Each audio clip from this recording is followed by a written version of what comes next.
tarde a todas e todos para mais esse webinar aqui, organizado pelo grupo Stakeholders ESG da FIA, não é isso? Estamos aqui com uma temática particularmente importante, a segunda de uma série de temáticas que a gente está aqui fazendo nessa parceria tão interessante, tão produtiva entre a FIA e o Matos Filho. Falaremos hoje aqui sobre direitos humanos, não é isso? Como protegermos, como garantir assim, a dignidade de cada um de nós, de cada uma de nós, de cada um dos humanos. Essa é uma temática que vai ser aqui explorada, elaborada pela Adriana Matos e pela Juliana Ramalho, assim, especialistas no tema, né, que vão dar densidade a um assunto que toca a todos nós, a todas nós, não é isso? Afinal, a pauta de ESG, que é a pauta que nos é cara aqui, deve ir bastante além apenas da pauta também necessária da sustentabilidade ambiental. Também, então, olharmos para a pauta humana, não é isso? Queremos empresas mais humanizadas, assim como queremos uma sociedade mais inclusiva, mais humanizada. É daí a premência um pouco dessa discussão. O webinar hoje, então, vai ser aqui apresentado pela Ju e pela Adriana, e que vão fazer uma discussão conceitual, de caráter relativamente introdutório, todos e todas vocês que nos acompanham, não é isso? E depois, mais ao final, aqui estimando lá por volta das 18 e pouquinho, 18h20, algo assim, né? Abrimos, então, para que a gente faça interações. Quero pedir a todos, quero pedir a todas que coloquem as suas perguntas no chat. A gente vai aí trazendo essas perguntas e, ao final, volta lá que eu mencionei, a gente faz essas questões. Vou ter aqui a honra, até a responsabilidade de mediar esse assunto, não é assim? Nós vamos, então, passar a palavra. Agora ficamos aqui na dúvida se começamos com a Adriana ou com a Juliana, que diz aí o Ezinho, como é que é? Começa com a Ju, Edson, Mas a gente vai se bom. apresentar as duas agora no início, mas eu que começo falando. Tá bom, eu vou tirar minha responsabilidade de apresentar a Juliana e a Adriana, né? Eu acho que elas fazem isso de modo mais natural, e eu vou te contar, né? Porque para ler o currículo nessa extensão ia demorar um pouco de tempo, certo? Então, quero passar a você, Juliana, um super prazer. Nós já estivemos em outros webinars juntos, nessa aproximação, que é sempre muito saudável, muito legal, né? O palco é seu, é você que as pessoas querem ouvir. Muito obrigado pela generosidade do seu tempo, também pelo Matos Filho, pelo Matos Filho, por ter essa aproximação. A você também, Adriana. Super, super, super obrigado. Imagina, obrigada a você, Edson, Lilian e todo o pessoal da FIA que, enfim, nos provocou para um outro evento e a gente tem desenvolvido essa parceria que a gente está super feliz. Já teve uma aula, né, aqui com vocês, com outro sócio nosso, do Matos Filho, falando muito do pilar E, do ambiental, falando de mudanças climáticas, falando da lei, das regras que tem vindo da União Europeia, que também tocam em direitos humanos, tá? Até é interessante dizer isso um pouco, porque normalmente quando a gente fala muito das regras da União Europeia, a gente tem falado muito do lado ambiental, mas tem um lado forte de direitos humanos, e é essa perspectiva que a gente vai trazer aqui para vocês, essa perspectiva do pilar S, né? Esse grande guarda-chuva de direitos humanos. O S, ele não se restringe a falar de diversidade, como a gente muitas vezes ouve, né? Ou falar de um investimento social privado. São duas iniciativas super importantes, né? Falar de diversidade e investimento social privado. Mas quando a gente fala do S, falar de direitos humanos é um assunto premente, né? Então, a ideia da nossa fala hoje é um pouco passar por alguns slides introdutórios com vocês que trata dessa temática de direitos humanos em empresas, que é uma temática que agora me apresentando, eu tenho estudado desde 2007.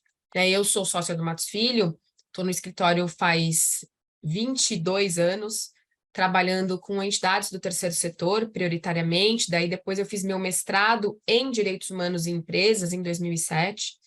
É uma temática que, se eu trouxesse, acho que eu não conseguiria fazer esse webinar, né, naquela época, porque, de fato, a gente tem uma narrativa bem enviesada de direitos humanos aqui, sobretudo no Brasil, mas hoje em dia, com o ESG, acho que a gente consegue ter uma conversa muito enriquecedora. Então, aqui está um pouquinho de mim, eu queria que a Adri se apresentasse antes da gente começar com a apresentação. Eu vou começar falando, depois ela vai continuar e a gente vai se complementando.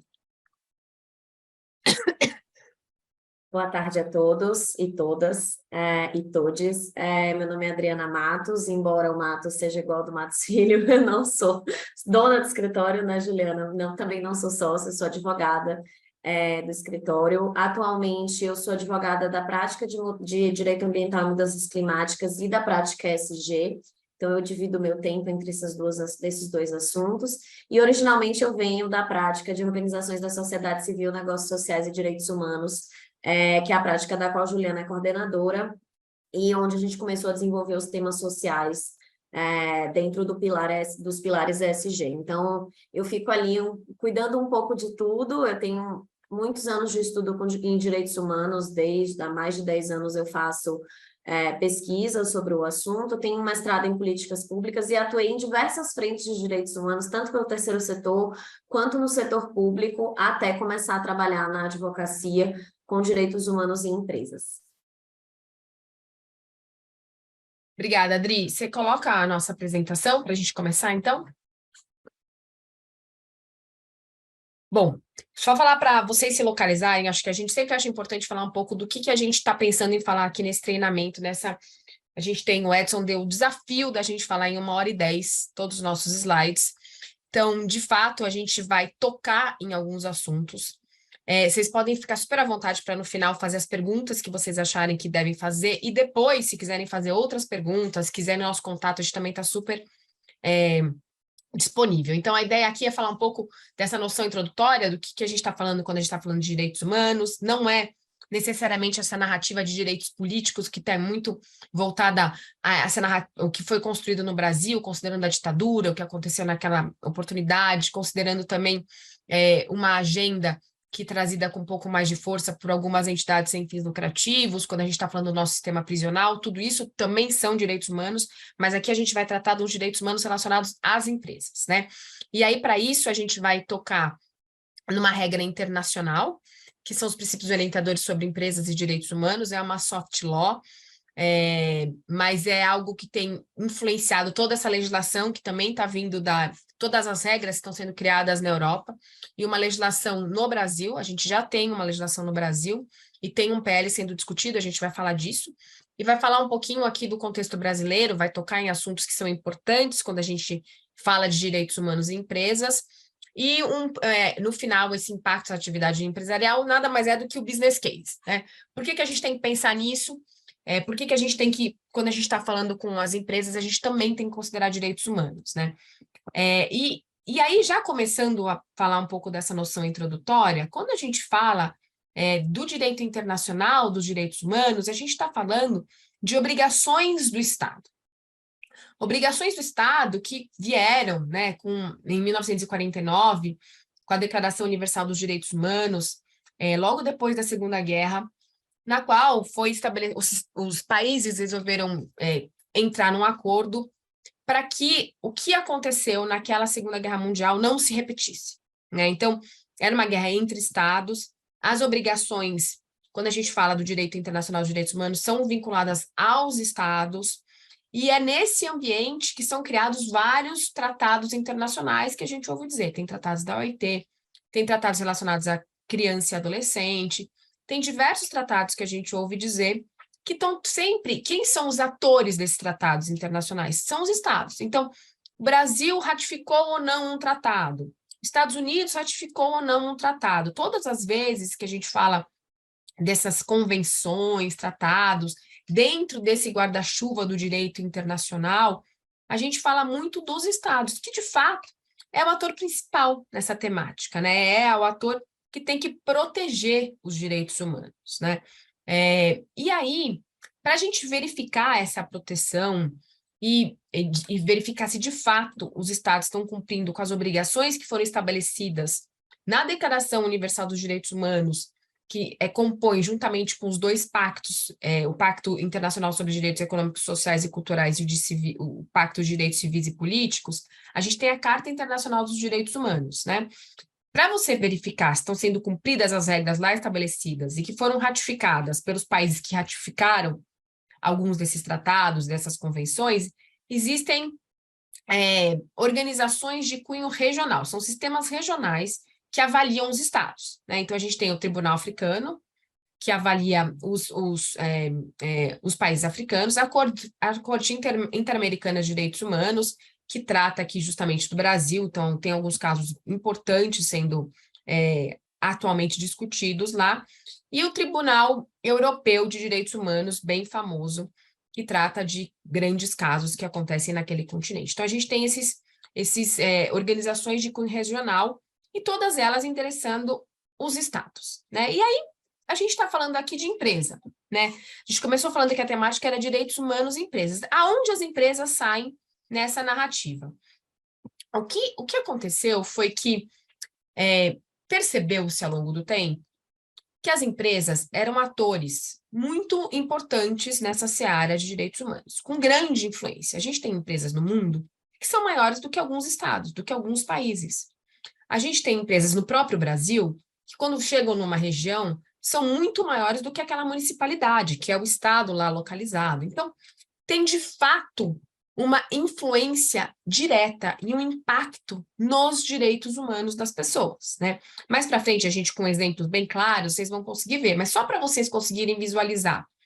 Quando a gente está pensando numa grande empresa de mineração que chega numa pequena cidade de Minas Gerais, né? Uma pequena municipalidade, que impacto que ela traz, aquela empresa? Ela traz um impacto determinante naquela comunidade, né? Ela tem uma influência tamanha que muitas vezes é solicitado para aquela empresa que supra o que falta e o que o Estado não atendeu, né? Ela, de fato, tem um grande impacto. E esse impacto começou a ser percebido com a globalização, né? Então, nos anos 90, aconteceram casos paradigmáticos relacionados a empresas e que impactaram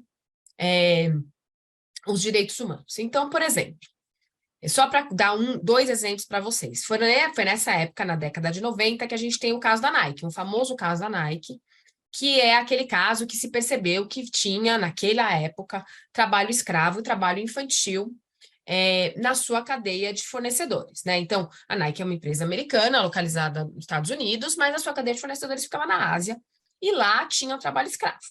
Foi um escândalo, tinha um dia contra a Nike, foi realmente, a Nike é o pivô de um documentário, então esse foi um dos grandes casos paradigmáticos. Também nessa época teve um caso muito importante que aconteceu na Índia, que a gente tem repercussões até hoje, que foi um acidente com uma indústria química e que afetou toda uma cidade e que até hoje a gente tem pessoas com sequelas daquele acidente, né? E nesse acidente, a gente teve discussões importantes com relação à presença de uma empresa que era americana na Índia.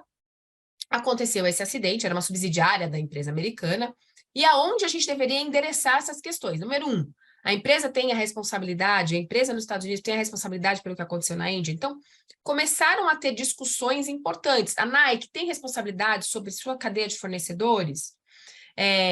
Essas discussões começaram a surgir com mais força nessa época, e agora, hoje em dia, que a gente tem essa transparência digital, essa ausência de fronteiras, ela é discutida muito mais amplamente, né? Então, a gente tem casos hoje sendo discutidos na Europa por acidentes que aconteceram no Brasil, e é um conceito de extraterritorialidade, de responsabilização por impacto em direitos humanos, que se você trouxesse para os anos 50, quando foram discutidos esses tratados, a gente não conseguia alcançar, porque a gente nem imaginaria que tivesse essa elasticidade do conceito dos direitos humanos. Então, quando se percebeu que não dava para deixar as empresas multinacionais, e não só as multinacionais, mas também as nacionais, mas começou com as multinacionais, fora dessa discussão de direitos humanos, começaram a surgir iniciativas importantes. Então, tem a iniciativa do Pacto Global, que é uma iniciativa das mais antigas, que é a grande iniciativa de responsabilidade social mundial,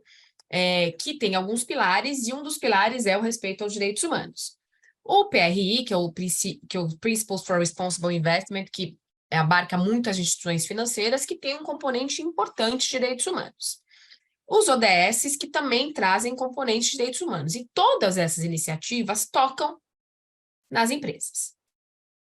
Se percebeu que tinham iniciativas que eram muito espalhadas, né? E aí, nessa época, mais ou menos nos anos 2005, o secretário-geral da ONU, que era o Kofi Annan, ele pode passar, Adri, ele entendeu que era importante que tivesse um ponto focal, uma discussão ordenada sobre essa relação entre empresas e direitos humanos. Já que, se a gente estava falando de Estado antes, esse é o ator do direito internacional dos direitos humanos. A gente começou a perceber, na realidade fática, com a globalização, um impacto inegável relacionado às empresas. O que deveria ser feito? Surgiram várias iniciativas. O Kofi Annan, na época, falou, olha, a gente precisa de um ponto focal, a gente precisa de um lugar para as empresas olharem e falarem, olha, é lá que eu tenho que olhar quando eu estou lidando sobre esse assunto. Ou não só as empresas, os atingidos, as vítimas, os diferentes stakeholders olharem para esse ponto focal. Então, eu estou passando muito rápido uma discussão que foi de muito tempo, tá? Começaram essas discussões nos anos 70, nos anos 90 elas vieram com mais força, e realmente, na época do Kofi Annan, ele nomeou um professor de Harvard, que se chama John Ruggie.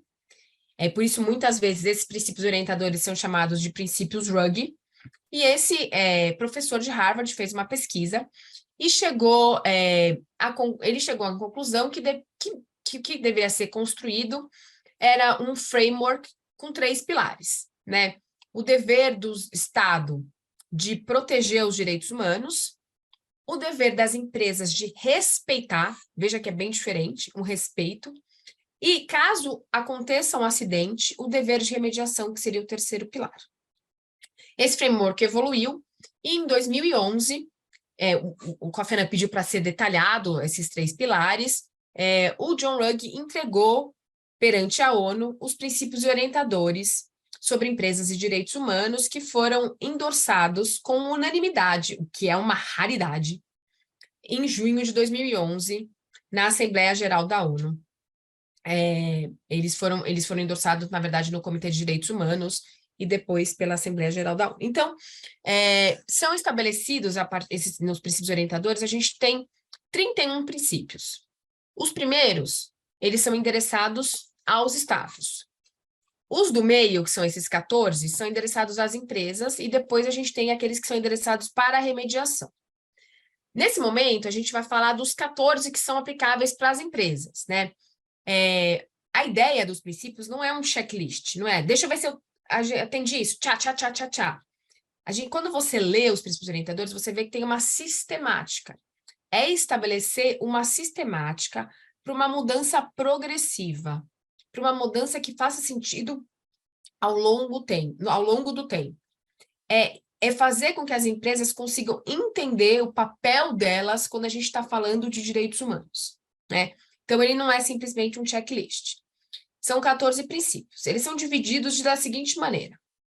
Logo no início, a gente tem... Você pode passar, Adri. Logo no início, a gente tem as políticas. Então, aqui eu já falei, né? Então, são os 3 pilares que a gente tem, que é o dever do Estado de proteger os direitos humanos, o dever da empresa de respeitar, e aí a gente vai falar mais para frente, não apenas na sua própria operação, mas também na cadeia de valor, e essa obrigação de Estado e empresa de ter os mecanismos de reparação quando tiverem as violações, né? Então, pode passar, Adri. Falando dos 14 princípios relacionados às empresas, independentemente do seu tamanho, do seu setor, do seu contexto operacional, elas devem evitar, causar ou contribuir impactos em direitos humanos. E por que a gente fala independentemente do seu tamanho, do seu setor? Porque teve uma narrativa no meio dessa discussão que era assim, isso só é aplicável para a Nike, que tem atuação no mundo inteiro. Não seria aplicável para uma empresa no Brasil. Não é verdade. Número 1. Número 2. Isso só seria aplicável, essa regra só vai ser aplicável para esse caso que você falou, né, Juliana? Da empresa de mineração, que é evidente. Quando você olha a empresa de mineração, você vê um impacto acontecendo. Mas isso também não é verdade. Vou dar um exemplo para vocês que aconteceu no Brasil. Inegável. Pequeno exemplo, mas que todo mundo se lembra. A Boate Kiss era uma empresa que não tinha as suas licenças e que aconteceu aquele acidente. Era uma pequena empresa. Então, independe do tamanho, né? E quando a gente está falando do respeito, não é só aquele respeito que a sua atividade fim pode causar como impacto.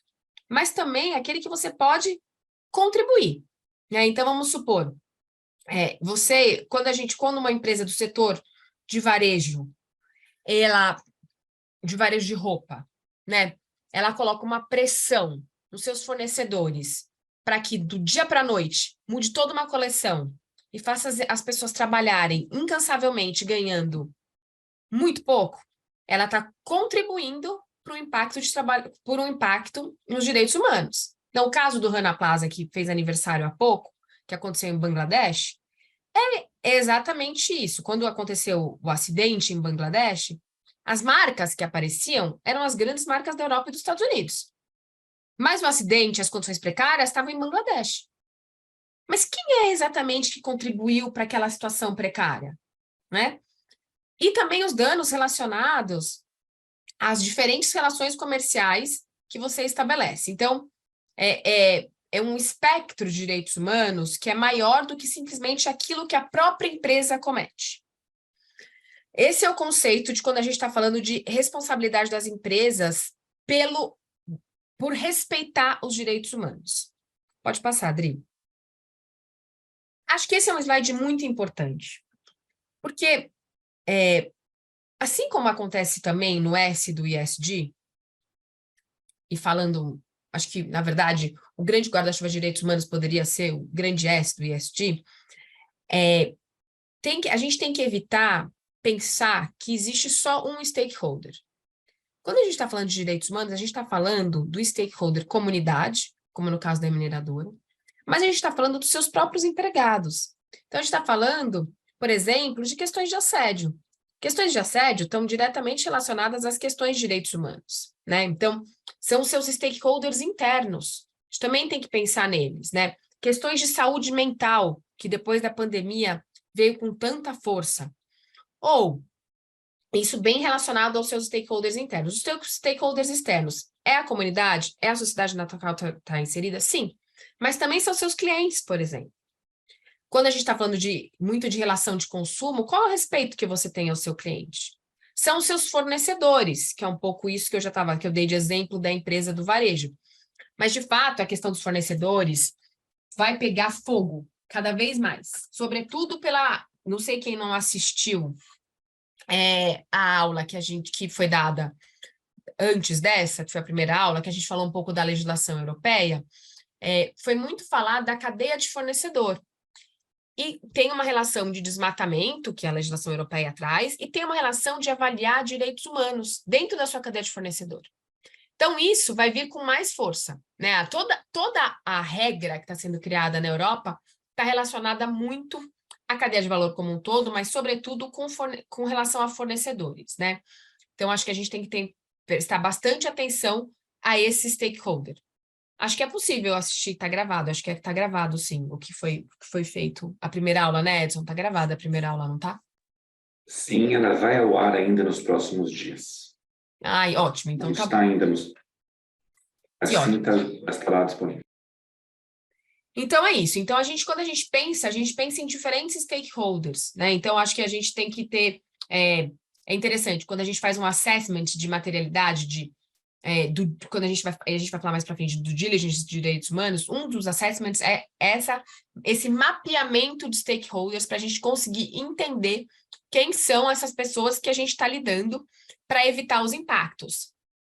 O governo, por exemplo, quando a gente está falando de Belo Monte, é um dos grandes stakeholders e tem grandes impactos de direitos humanos no caso de Belo Monte, certo? E aí, como funciona a lógica desses 14 princípios que são relacionados a empresas? Primeiro, o que é dito é que a empresa tem que ter uma política de direitos humanos.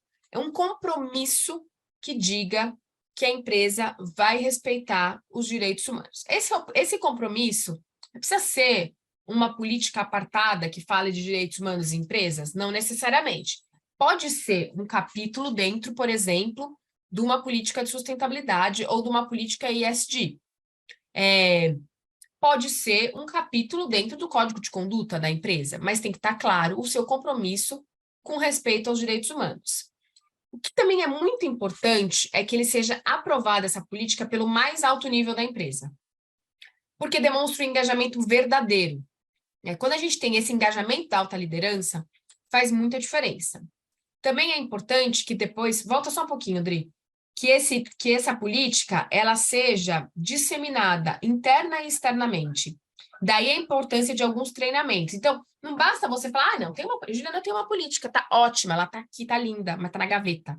Ninguém sabe, ninguém viu, não foi publicada no site, não foi dado um treinamento. Então, não é só um papel. Essa política ela tem que estar refletida nos procedimentos e políticas operacionais. E tem que estar disseminada. Não é para ser um papel guardado na gaveta. Isso é muito importante. E tem que ser... Tem algumas empresas que fazem uma política e depois um manual para que todo mundo realmente entenda. Então, ela tem que ser algo que seja compreensível. Pode passar, Adri. Mas o grande core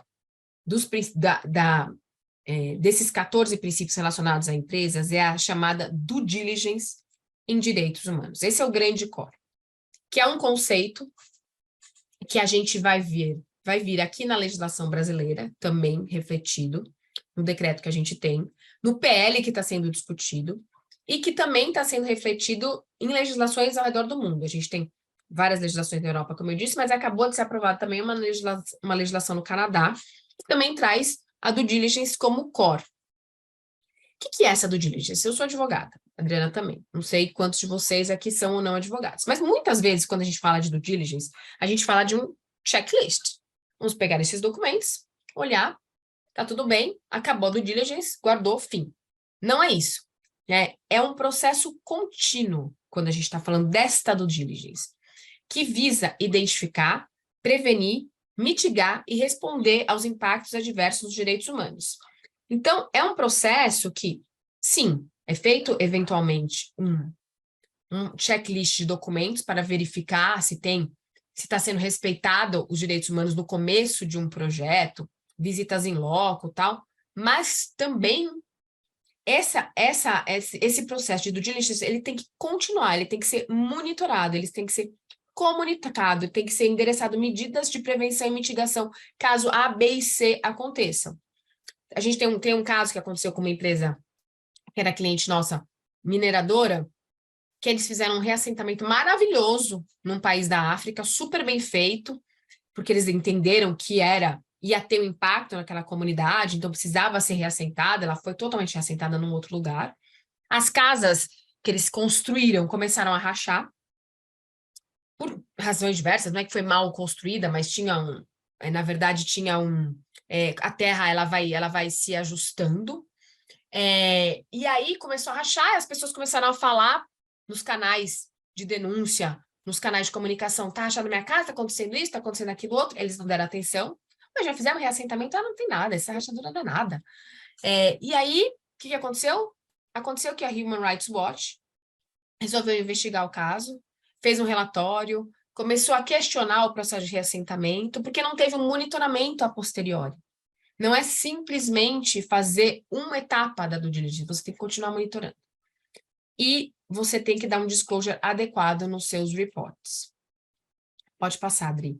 Ainda tem mais slides relacionados a direitos humanos. O que tem que incluir nessa due diligence? Né? Ela tem que incluir uma consultoria aos grupos potencialmente impactados. Outro dia eu e a Adriana, a gente estava num call que um cliente falava assim, tem sim uma comunidade indígena perto disso desse nosso projeto, mas é meio longe, assim, não é tão impactado.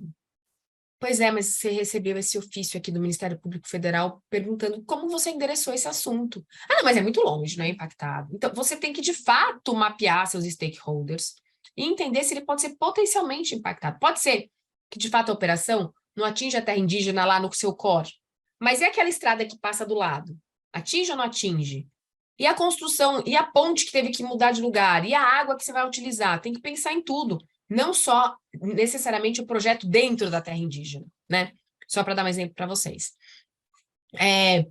A responsabilidade pela prevenção e mitigação deve ser atribuída ao nível e à função adequada na empresa. Então, isso também é uma coisa importante de ser falada. Cada empresa tem o seu desafio. Então, quando a gente fala muito em ESG, a gente fala muito de matriz de materialidade, né? O que é importante para aquela empresa? O que é de fato material? Nessa due diligence em direitos humanos, a gente também faz esse assessment. Tem algumas questões que são mais materiais para determinadas empresas e outras questões mais materiais para outras empresas. Então, essa é uma análise que também tem que ser feita, porque senão você fala assim para mim, mas você quer que eu olhe tudo? Tudo que poderia impactar eventualmente muito de longe. De fato, é importante fazer um mapeamento e endereçar num mapa de calor as suas diferentes atitudes, os seus diferentes planos de ação para os possíveis impactos que podem acontecer, né? E as medidas que vão ser adotadas para mitigação, elas vão variar dependendo do tamanho do impacto e desse mapa de calor que a empresa faz para verificar qual é esse direito humano que seria impactado e em que medida ele seria impactado. É importante ter indicadores qualitativos e quantitativos, e muitas empresas, elas nos consultam para ajudar nessa auditoria de direitos humanos ou em parceria com algumas consultorias também, porque é importante que você tenha uma pessoa externa olhando para dentro.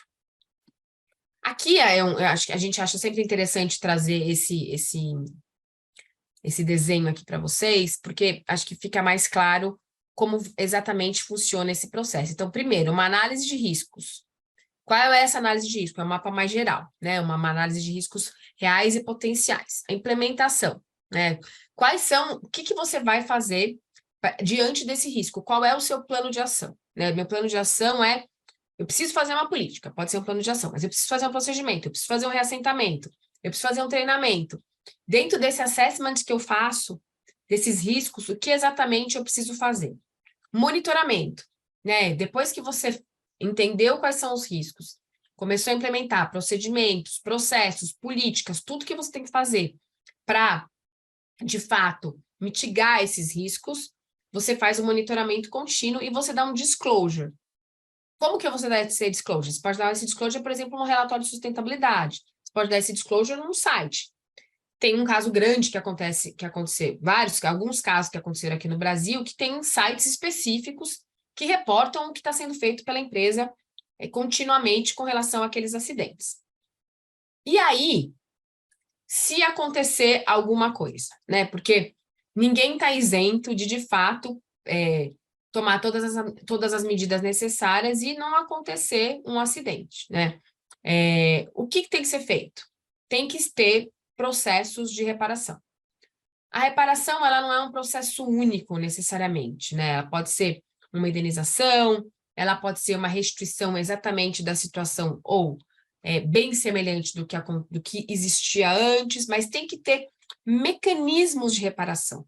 Mecanismos muito claros para que, se de fato aconteça um acidente, essa reparação ela seja feita da maneira mais completa. Às vezes a gente não consegue voltar ao estado que era antes, né? Mas é importante que a empresa esteja preparada para mitigar, porque pode, de fato, acontecer algum acidente. E esse é um core que ele se aplica para a empresa e para o Estado, né? Então, o Estado também tem que ter esses mecanismos e, às vezes, em parceria, a empresa consegue fazer mecanismos em parceria com o Estado. Então, só para vocês conseguirem ter uma ilustração de um mecanismo de reparação, quando teve o acidente de Brumadinho, o mecanismo de reparação que foi encontrado na época foi criar uma fundação, que é a fundação quando aconteceu Mariana, foi criado a Renova como grande mecanismo de reparação, não é Brumadinho. Quando aconteceu o acidente de Mariana, foi criada a Fundação Renova como um mecanismo de reparação.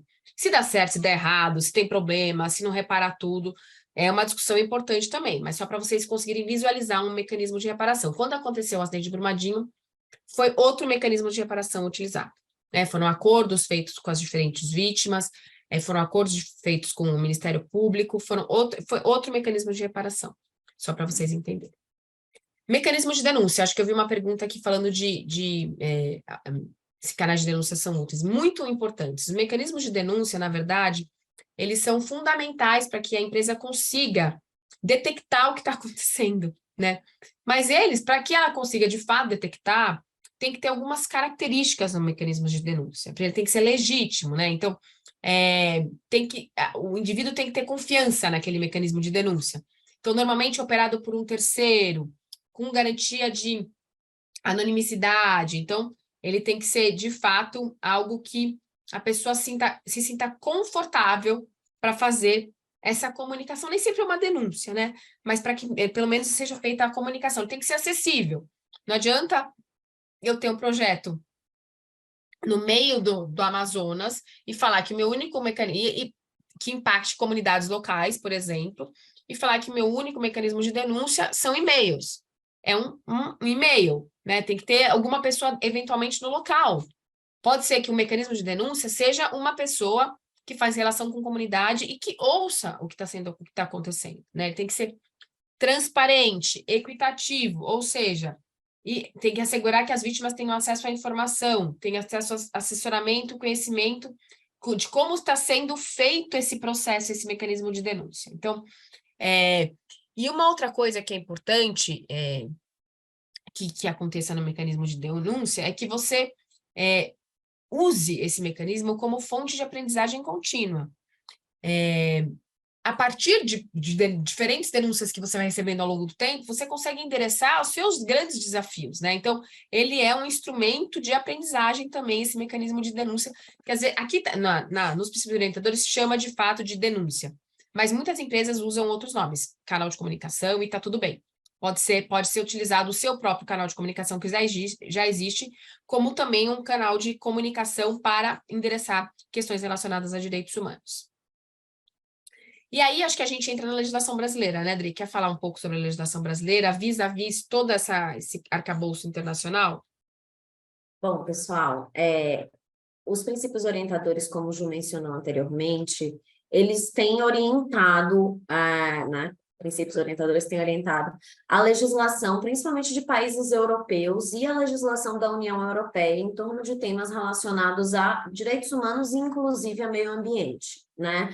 Então, o principal que a gente tem alcançado nessas normativas é a incorporação do princípio da due diligence. Então, todo esse processo e as características desse processo estão presentes nas normativas internacionais e também nas normativas de países e do bloco europeu.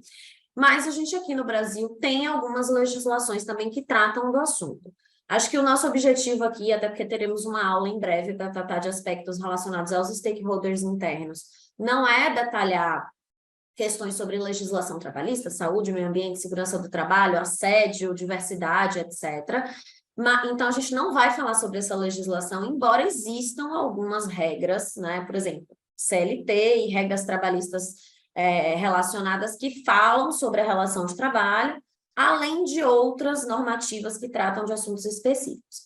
Mas pensando nesse arcabouço que os princípios orientadores oferecem para a gente tem uma normativa brasileira que trata do assunto e a gente tem principalmente um projeto de lei muito importante em discussão no momento, que a gente queria trazer uns insights para vocês. Então, já deixo aqui o convite para a próxima aula, que a gente vai falar no mês que vem sobre stakeholders internos e todos esses aspectos específicos serão endereçados, mas, de fato, o nosso foco aqui hoje é mais introdutório e um pouco mais abrangente. A primeira normativa que a gente tem aqui no Brasil, que trata especificamente da incorporação dos princípios orientadores, é o Decreto 9571, que ele é de dezembro de 2018, então ele foi promulgado no final do mandato do presidente Temer, né, no período que ele assumiu a presidência após o processo de impeachment da presidente Dilma, e ele veio como uma tradução muito clara dos princípios orientadores. A gente, no momento em que esse decreto saiu, a gente montou um grupo de estudos aqui dentro do escritório e fomos discutir ele, e é muito evidente a inspiração dos princípios orientadores, a gente consegue, inclusive, seguir a mesma lógica. Esse é, de fato, o nosso primeiro documento que trata do assunto, mas ele é um documento de caráter voluntário.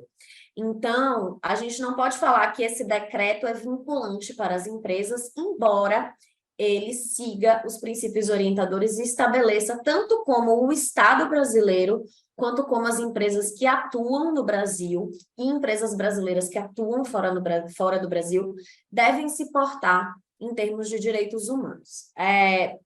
Os principais aspectos desse decreto, além de trazer, né, os princípios orientadores de forma detalhada, então ele parte da lógica da due diligence, ele traz a necessidade de ter um compromisso, ele fala sobre mecanismos de denúncia, ele tem ali alguns elementos muito específicos que são bastante adequados à nossa realidade. Então, um decreto sobre empresas e direitos humanos no Brasil que não endereçasse a questão minerária por causa das barragens, né, especificamente, era algo que não faria tanto sentido. Então isso está lá. A gente tem algumas questões relacionadas à diversidade de forma abrangente por causa da diversidade da nossa sociedade. Então, ele é uma tradução dos princípios orientadores mesmo para a nossa realidade brasileira, considerando as nossas peculiaridades.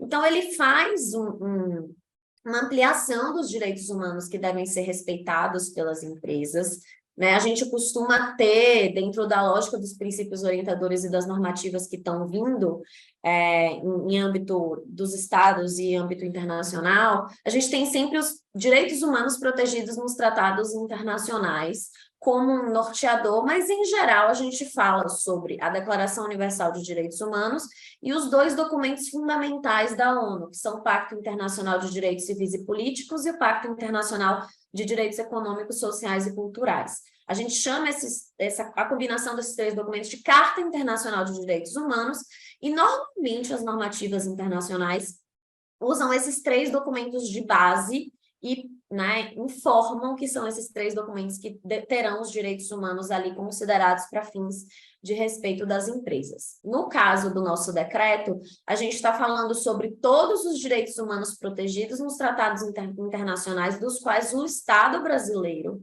seja signatário.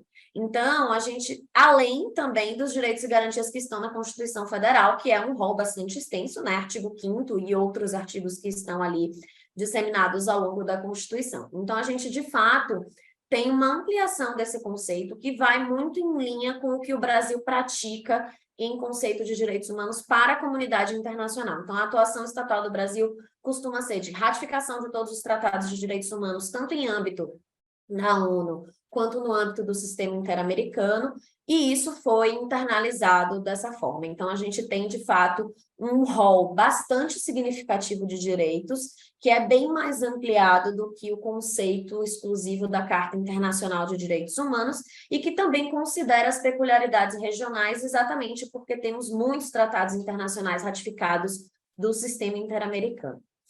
Além disso, quando ele fala sobre a due diligence, ele traz muito especialmente destacada a necessidade de monitoramento, de divulgação das informações relacionadas a direitos humanos e quais os instrumentos internacionais a companhia usa de inspiração para suas práticas internas. Então, todo aquele processo de disseminação interna, de mecanismos de educação, conscientização, treinamento, existência de códigos e políticas, isso vem mais detalhado nesse decreto, a ponto de exigir um código de conduta publicamente acessível que trate de assuntos de direitos humanos pela companhia. Então, embora nos princípios orientadores a gente tenha esse norteador, aqui a gente exige, de fato, um código de conduta. E a lógica da responsabilidade das empresas sobre respeitar direitos humanos, ela vem detalhada também. Então, não é apenas uma afirmação genérica de que as companhias, as empresas devem respeitar direitos humanos, mas disse que elas não devem violar direitos da sua força de trabalho, dos seus clientes, das comunidades, mediante o controle de riscos e o dever de enfrentar impactos adversos. Então, a gente esclarece aqui quais stakeholders externos e internos devem estar sendo considerados nesse processo de due diligence, e isso é muito claro e evidente que estamos falando de relações de consumo, de relações trabalhistas e também das comunidades do entorno. Então, fica super claro, embora a gente sempre fale dos stakeholders, das partes interessadas, que todos os stakeholders estão sendo considerados pelo nosso marco normativo. Além disso, né, no início de 2020, foi publicada a resolução número 5 do Conselho Nacional de Direitos Humanos. Ela é uma resolução voltada para o Estado, porque o objetivo dela é estabelecer as diretrizes nacionais sobre empresas e direitos humanos para uma política pública sobre o assunto e para a atuação estatal sobre o assunto. Então, ela não está como é o decreto, propondo medidas para as empresas, mas ela está dizendo como o governo, né, o poder público, deve interessar o assunto e o que ele deve considerar como necessário para cumprimento das diretrizes por parte das empresas. Então, embora ele não legisle ali diretamente sobre a atividade empresarial, a gente cria uma expectativa de como a atividade empresarial deve ser para ser entendida como suficiente pelo poder público brasileiro no âmbito de sua atuação em direitos humanos. E essa resolução, que é a resolução número 5, ela saiu em março de 2020, ela traz um pouco mais de detalhamento ainda quanto ao decreto. Então, outros temas são mais detalhados e tem essa interseção clara entre o dever do Estado de proteger e o dever das empresas de respeitar.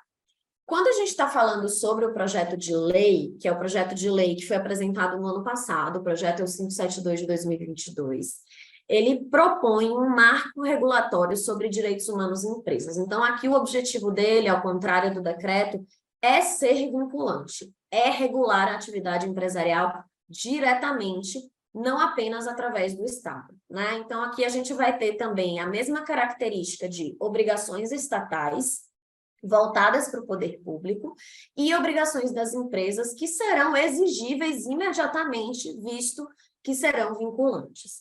Esse projeto de lei, ele é muito detalhado, e ele vem com muitas inovações, embora ele também seja elaborado à luz dos princípios orientadores e com grande compatibilidade àquilo que foi previsto na resolução do CNDH. Essas obrigações que vêm no projeto de lei 572, elas extrapolam a questão do respeito aos direitos humanos, da reparação e também da proteção. A gente tem todo um capítulo, por exemplo, dedicado ao conceito de vítimas de impactos a direitos humanos, né?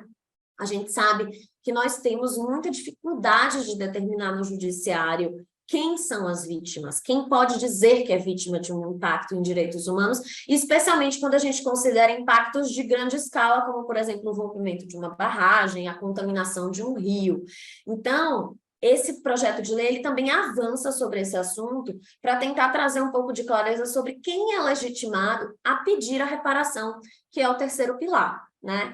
Que é algo também que, assim, embora é bastante polêmico, tem muita dificuldade de se determinar isso, a legislação nacional não é tão clara, a lógica de responsabilidade civil permite ampliação, e mesmo dentro do sistema interamericano, por exemplo, tem uma super dificuldade de determinação de quem são vítimas perante a Corte Interamericana de Direitos Humanos. Então, é um projeto de lei muito inovador nesse sentido, por mais que ele se baseie nos princípios orientadores e que com certeza ele vai ser impulsionado nos próximos anos e existe uma tendência à sua aprovação, especialmente porque vai na esteira do que está vindo de exigência das legislações internacionais, mas também de exigência dos países que compõem a ONU, que compõem o sistema interamericano, de ter marcos normativos mais objetivos sobre o assunto. Então, há uma vinculação dos agentes de Estado e também de empresas, mas a gente tem um destaque para instituições financeiras, né? Ju mencionou logo no início, falou um pouco sobre o PRI, que é um mecanismo voluntário de diretrizes de atuação de investidores para promoção de práticas de governança sociais e ambientais responsáveis, mas a gente tem aqui uma clareza sobre a responsabilidade das instituições financeiras. Então, aqui entra tanto o fundo de investimento, que está ali controlado pelo banco, quanto o próprio banco na sua atividade de concessão de empréstimo. A gente tem uma clareza sobre bancos, né, falar genericamente, que são responsáveis sobre impactos de direitos humanos a eles relacionados. E aqui a gente vai considerar, lembrando, tanto impactos diretamente causados, quanto impactos para os quais possa ter tido contribuição da companhia, quanto impactos que possam ser relacionados à atividade. Então, fica muito claro que as instituições financeiras entram aqui sob a perspectiva de responsabilização na sua própria atividade, pela concessão de empréstimos, financiamento de projetos que causem impactos a direitos humanos. As principais inovações, além desses pontos que eu sinalizei, são a necessidade de adoção de mecanismos de controle, prevenção e reparação de direitos humanos. Então, a gente tem a necessidade de ter mecanismos. Toda vez que a gente usa o termo mecanismos, quando a gente fala juridicamente, a gente está falando da existência de algo objetivo e estruturado, né? Não é tão amplo quanto deverá fazer uma due diligence. A gente não está dizendo apenas sobre a implementação de um processo, a gente precisa que tenha uma estrutura apta a implementar esse processo. As empresas devem fazer a devida diligência, e aqui, de novo, a gente tem um acompanhamento da tendência global de que a devida diligência não deve ser apenas sobre direitos humanos, mas também sobre questões ambientais e, destacadamente, questões trabalhistas, porque aqui no Brasil a gente tem uma legislação trabalhista bastante extensa, então isso deverá ser avaliado individualmente no caso da due diligence do projeto de lei. Estabelece que a responsabilidade por eventuais violações de direitos humanos é solidária, que também é um ponto de discussão na jurisprudência nacional e internacional, sobre até que ponto, né, a empresa é responsável por algo que acontece na sua cadeia. Aqui não há dúvida, né? Então, foi o seu fornecedor que cometeu que gerou o impacto em direitos humanos, você é solidariamente responsável, será judicialmente acionado em conjunto e terá responsabilidade igual sobre essa reparação, que é algo que a gente não tem claro nos princípios orientadores, que a gente não tem claro necessariamente nessas normativas que estão vindo lá fora.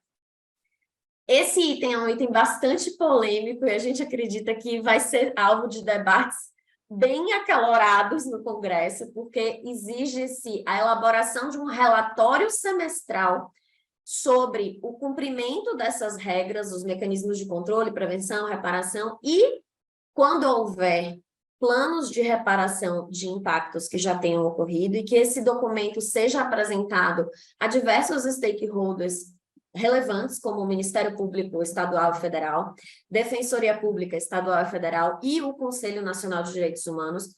Vejam que provavelmente até a periodicidade desse documento para ser elaborado e para ser avaliado, isso vai gerar né, isso não vai ser viável, considerando que é aplicável para todas as empresas.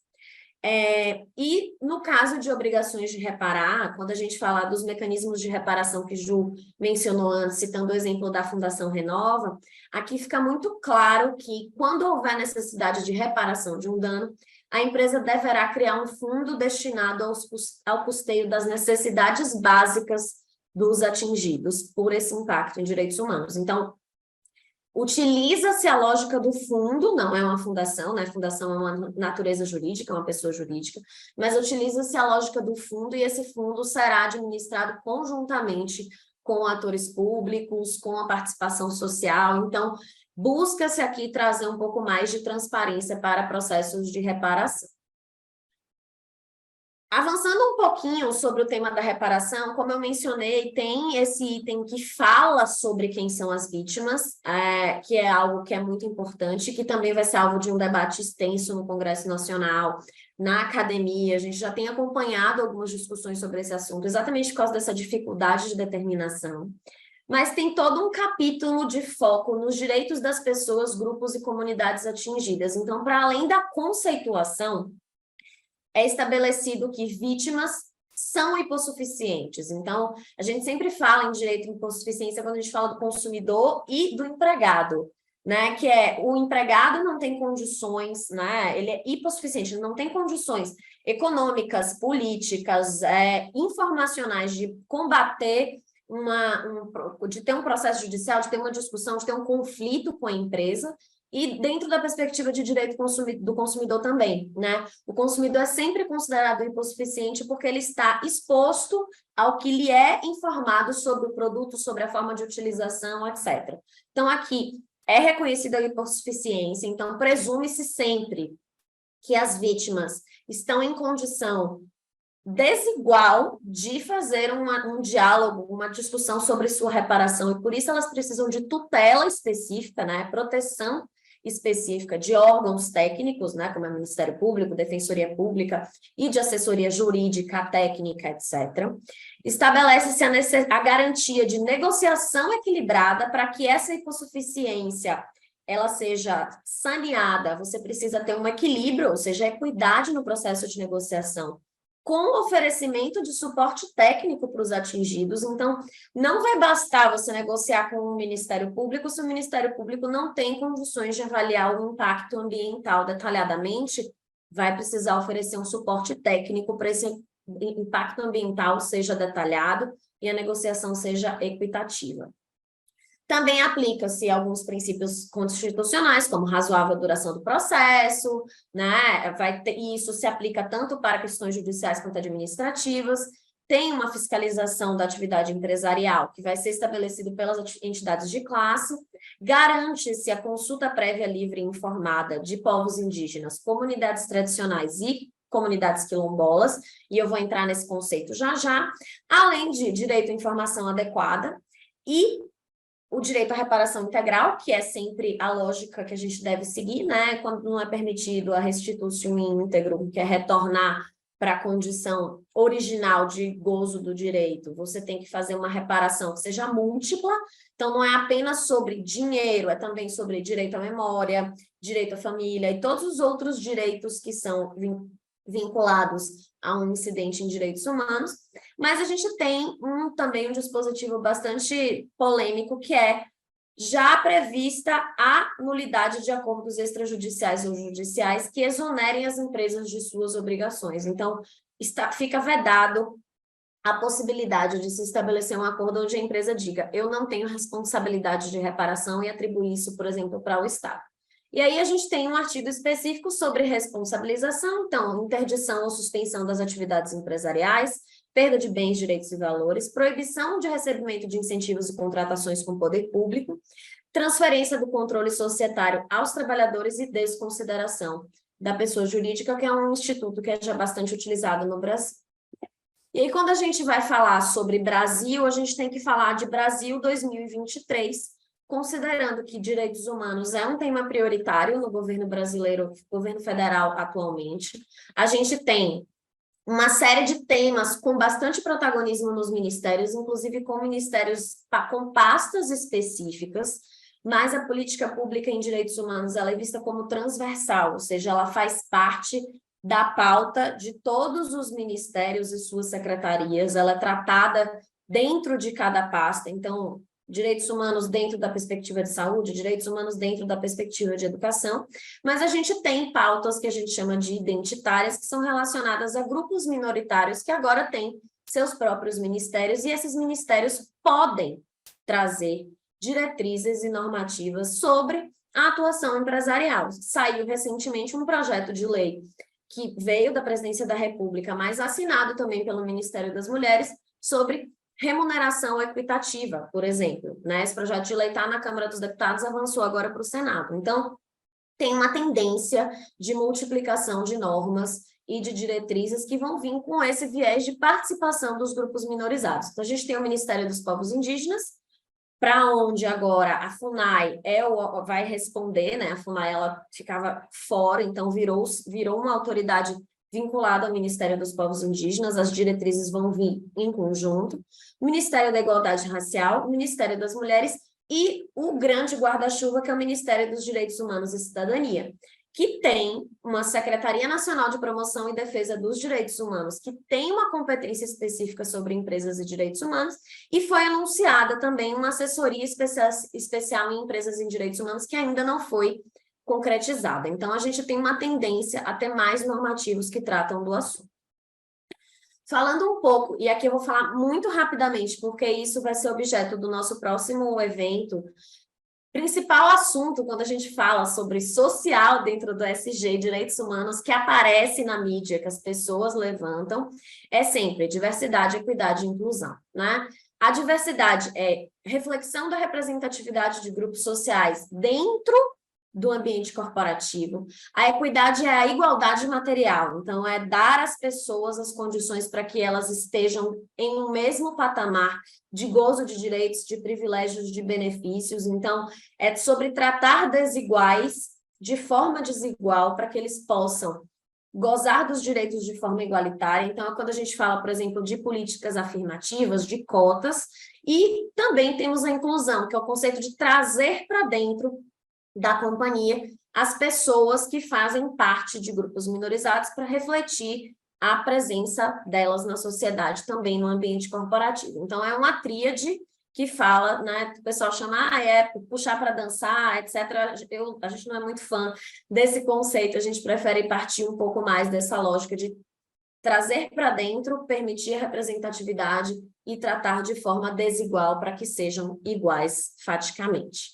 E aí, quando a gente fala de stakeholders internos, eu acho que a gente tem 2 slides sobre o assunto, mas eu vou passar muito brevemente sobre comunidades tradicionais. A gente sempre fala de povos indígenas e comunidades quilombolas, mas não são apenas esses 2 tipos de comunidades. A gente tem no Brasil uma série de comunidades tradicionais que são reconhecidas pela legislação.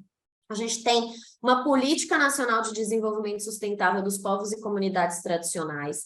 Então, são grupos culturalmente diferenciados e que se reconhecem como tais, que possuem formas próprias de organização social e que ocupam e usam territórios e recursos naturais como condição para a sua existência como sociedade, como comunidade, como grupo. Então, tem um vínculo com, né, a terra, com a propriedade, com o uso da terra, mas também tem um vínculo com ancestralidade e tradicionalidade. A gente pode falar aqui como exemplo, ribeirinhos, aqui em São Paulo a gente tem caiçaras, são comunidades tradicionais. Então, toda vez que a gente fala de comunidades tradicionais, obviamente, é para a gente extrapolar quilombolas e indígenas, tá?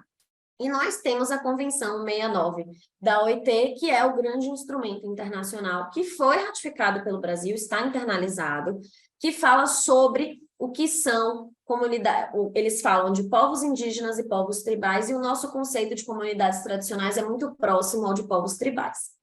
É nessa convenção que a gente fala sobre muitos dos direitos que são atribuídos às comunidades tradicionais. A gente tem alguns na Constituição Federal que, embora estejam previstos exclusivamente para povos indígenas e ou para comunidades quilombolas, a gente sempre usa também como referencial para tratar de comunidades tradicionais. Então, o direito de autodeterminação é essa sua identificação como um grupo peculiar, um grupo especial, que tem esse modo de vida específico e tradicional.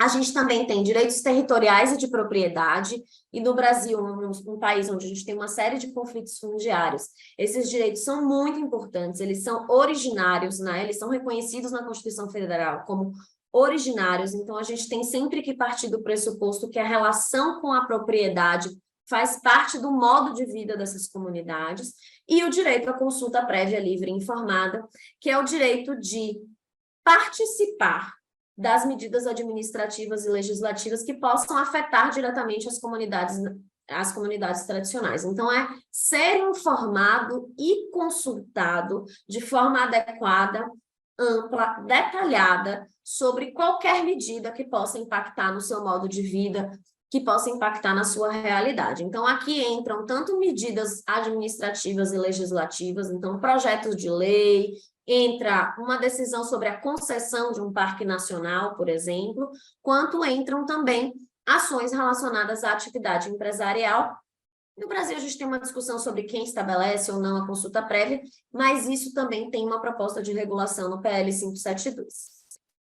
Falando um pouquinho ainda, né, de forma relacionada a comunidades tradicionais, mas não necessariamente, a gente tem um tema que é bastante polêmico, novamente por causa das questões fundiárias, que é o reassentamento e realocação. Então, em algumas atividades empresariais, é preciso realocar pessoas, retirar pessoas de área de impacto, né? Seja diretamente dentro da área onde vai ser desenvolvida a atividade empresarial ou de forma próxima.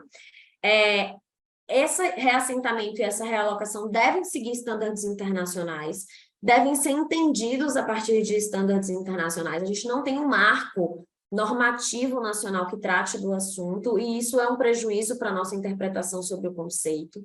Mas esse reassentamento, essa realocação podem ser causados por diversos motivos e podem ser necessários por diversos motivos. Não é apenas sobre causar um impacto para que as pessoas não consigam viver ali, mas às vezes é sobre adquirir propriedade de forma intensa no município onde a empresa está chegando e precisa daquela propriedade. Isso pode funcionar como um fator expulsor, porque pode aumentar os preços da propriedade, o preço do aluguel.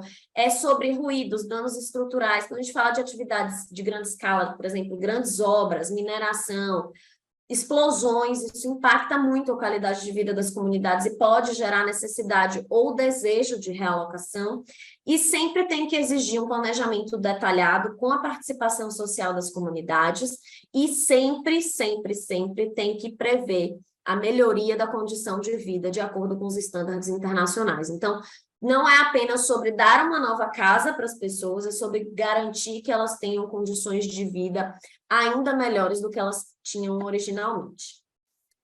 Falando rapidamente também, porque isso aqui poderia ser alvo de uma aula específica, que é a gestão da cadeia de fornecedores. A cadeia de fornecedores, ela vem tanto dentro das atividades, dos impactos em direitos humanos que a empresa pode contribuir para que ocorram, tanto para os impactos em direitos humanos relacionados à companhia por suas relações comerciais. A gestão da cadeia é o grande assunto, como o Ju comentou. As normativas que estão vindo internacionais estão cuidando do tema da due diligence ampliada para pegar a cadeia de fornecedores. O que a gente tem no projeto de lei 572 é uma responsabilidade solidária também junto à cadeia de fornecedores. Então, esse aqui é o nosso grande assunto socioambiental do ESG atualmente. É na cadeia de fornecedores que a gente consegue verificar, por exemplo, trabalho escravo, trabalho infantil. É muito raro as grandes companhias terem trabalho infantil direto, trabalho escravo direto. Isso costuma vir na sua cadeia de fornecedores. Então, é importante que a due diligence seja relacionada também à cadeia e seja implementada na cadeia, considerando a complexidade da atividade das empresas que são contratadas, as realidades dos locais de atuação, as questões de cada indústria e também que isso tenha instrumentos jurídicos adequados. Então, é importante que tenha política, que tenha cláusulas contratuais, que o processo de due diligence passe por uma análise documental, mas também não só, quando for necessário, tenha visitas em loco e que tenha supervisão e monitoramento contratual. Para encerrar, a gente queria só trazer alguns temas, né, do porquê que direitos humanos em empresas é importante quando a gente fala da atividade empresarial, especialmente no Brasil. Então, depois de tudo isso, por quê? Ainda não estamos convencidos da necessidade de implementar uma due diligence. Não necessariamente a gente vai causar um impacto, né? Mas se você causar um impacto, você pode ter um grande problema reputacional, e problema reputacional, especialmente para grandes companhias, companhias com uma rede extensa de clientes, companhias com muitos investidores, companhias abertas, é perda financeira, né? Isso vai repercutir no relacionamento com stakeholders e pode gerar perdas financeiras. Isso pode gerar litigância. Então, quando a gente fala de litigância aqui ampla, litigância trabalhista, litigância civil, responsabilidade civil, atuação do Ministério Público, autuação do IBAMA, do MPT, a empresa pode ser afogada em procedimentos jurídicos de atribuição de responsabilidade por impactos a direitos humanos. E isso também pode impactar no que a gente chama de licença social para operar, porque as companhias, principalmente aquelas que se localizam em comunidades onde elas têm um grande poder de influência, elas precisam da validação daquela comunidade para estar ali. É sobre legitimidade, né? Quando você tem uma licença social para operar, você opera sem protestos, sem piquetes, sem um mecanismo de denúncia sendo utilizado o tempo inteiro para reportar coisas que você já endereçou, que você tem como cuidar. Aqui a gente está falando sobre a possibilidade de ter a degradação da sua relação com a comunidade local. Como exemplos, a gente trouxe aqui, não identificamos, obviamente, a empresa, mas isso aqui é o extrato do valor de mercado de ações de uma companhia aberta brasileira que passou por um grande impacto em direitos humanos. Então, a gente consegue ver que as ações caíram num valor absurdo, né? A gente estava ali perto de, eu não consigo ver direito, a gente estava ali perto de R$42 as ações e a gente chega para um valor abaixo de R$14, se eu não me engano. Então, assim, no dia do evento, as ações caíram imediatamente e aí passaram a subir gradativamente, mas ainda assim muito longe do valor. Isso aqui é reputacional. Obviamente que tem toda a questão de responsabilidade financeira, etc., envolvida, os investidores preocupados com a rentabilidade dessa empresa, que ela vai ter que fazer ela vai ter que fazer a reparação financeira, etc. Mas é uma questão atrelada também à reputação. Quando a gente fala da litigância, é importante entender que a litigância SG ela não tem uma natureza própria, então pode vir numa ação civil pública, pode vir num processo individual de discussão de fornecedores, numa discussão de contrato, pode vir num inquérito civil do Ministério Público, ela vem de qualquer forma. Então, não é uma modalidade específica de processo, tem o potencial de impactar objetivos das companhias. O que a gente quer dizer com isso? Então, é dizer que a companhia tem um objetivo de fornecer, né? Vamos falar de uma companhia que fornece um serviço público, né? Saneamento, energia. Tem a necessidade de atender a população carente em X%. Se isso for entendido como insuficiente no judiciário, esse objetivo da companhia terá que mudar. A estratégia é imediatamente impactada. A gente está vendo isso principalmente nos casos de litigância climática, onde as companhias têm um planejamento de vou reduzir minhas emissões de gases de efeito estufa em 50%, e no processo judicial elas é determinado que 50% é pouco. Tem que ser 60%, tem que ser 70%. Então, impacta na estratégia da companhia, impacta na reputação. Um processo judicial, mesmo pequeno, mesmo que não esteja na mídia, mesmo que seja algo assim que parece pontual, pode gerar uma crise reputacional para uma companhia. Então, é importante que a litigância esteja no radar. Pode resultar em perdas financeiras imediatas, como é o caso da queda de valor de uma companhia por causa de um processo judicial específico, mas também pela necessidade de ressarcimento, de indenização, e também pode indicar uma falha de governança, né? Por mais que a gente faça a implementação do processo de due diligence certinho, de acordo com os princípios orientadores, pode ser que alguma falha ocorra.